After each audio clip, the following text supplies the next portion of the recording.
The Most Notorious Talker, and once again, by episode number 4, which is what we just watched, I am once again floored by the amazing ED. I have complimented the ED over and over again, but that compliment still runs through of just how good the ED is.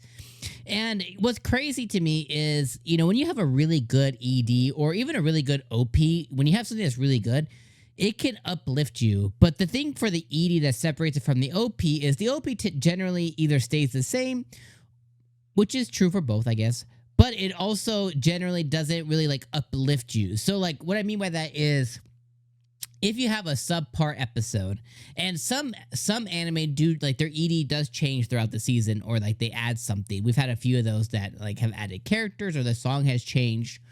But what's different about the ED is, let's say you have like a subpar episode, like it was just okay, but then at the end you have like the amazing ED that just is like another level. And there's been a few, if not many, anime that have been mostly just decent to good shows that have had like excellent to masterful EDs that it's just like every time it comes on, it's like even if it was a shit episode, the ED just kind of like it takes your mood up. And I really feel like that's what it is here. Not that this episode is bad. The episode 4 was pretty good.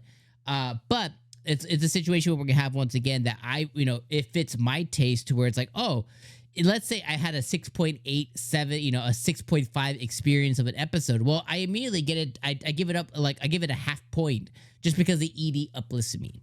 So anyways, that big long monologue, this ED is one of many this season that is just really, really good. All right, now episode 4 was all about Alma. I really feel like, yes, it was showing another side that we didn't know existed for our main character, but this one was really focused on Alma, and we had some really big details come out this episode for Alma specifically.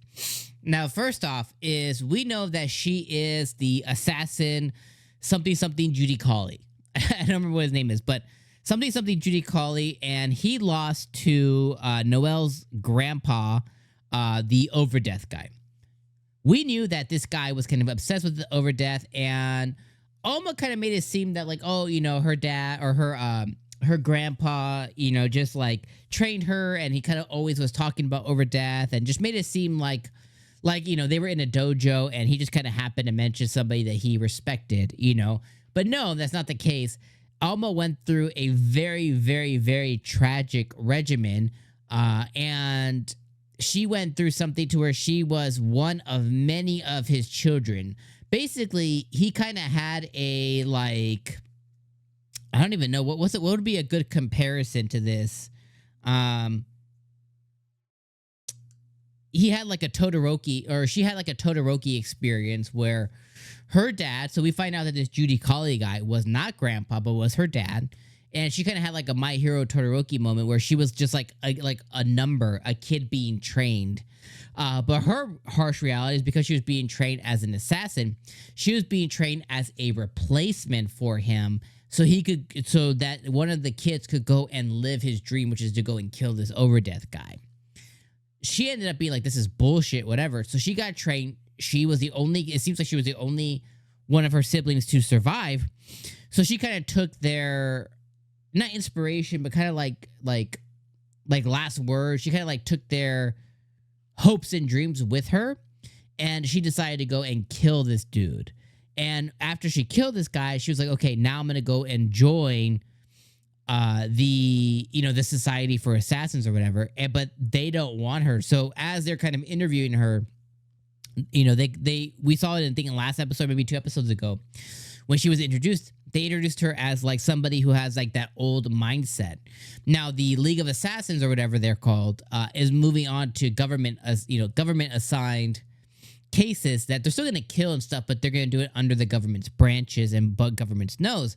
She doesn't fit that bill anymore, and even more so the fact that she actually is the one who killed this 𝐒𝐻𝐸𝐽𝐸𝐿 guy and everything else.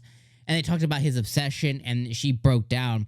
But that guy gave her something very important. He gave her Noel's name, and she took it upon herself. She's like, well, what else do I have to lose? I don't know what living for myself even means. So she goes and finds this Noel guy, and at the end of the episode, she basically found her reason for being, which is him. And he doesn't really know how to react to that. and I mean, he didn't react, or at least we didn't see his reaction yet, but he doesn't quite know how to react to that. But she's basically dedicating herself to him as finding like her new purpose, especially because she can see that he has a dream, right? He's like, I want to go be part of the government. I want to go be I want to have one of those freighters in the sky. I want to be part of one of the 7 guilds or whatever that I recognize. Like, I want to get funded. He has big dreams and big aspirations. And she knows that he has it completely. He's got that dog in him, that he has it completely in him to go and accomplish that at whatever means possible, which is shown by this episode where they take on the, some small town, small village, quest to take down thieves and stuff. And they do it. They massacre them. We see Alma's sexy side, or assassination side. And they come back and they basically try and get murdered by the village heads. They try to poison them and introduce this girl, this really cool or cute girl that her name is Chelsea. Basically, like, her dad was a piece of shit. And she was in love with Noel, but, he almost killed her dad in front of him. Or in front of her, and because he tried to kill them, and he took all their money. He took their fee, which was only 500,000, which should have been more by Noel's standard.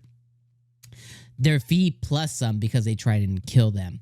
So that solidified in Alma's mind that he has what it takes to go blue beyond.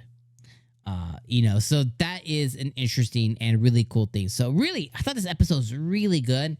I love when it kind of shows the dark side of Noel. Last episode, I think it kind of showed the, edgelord side of him,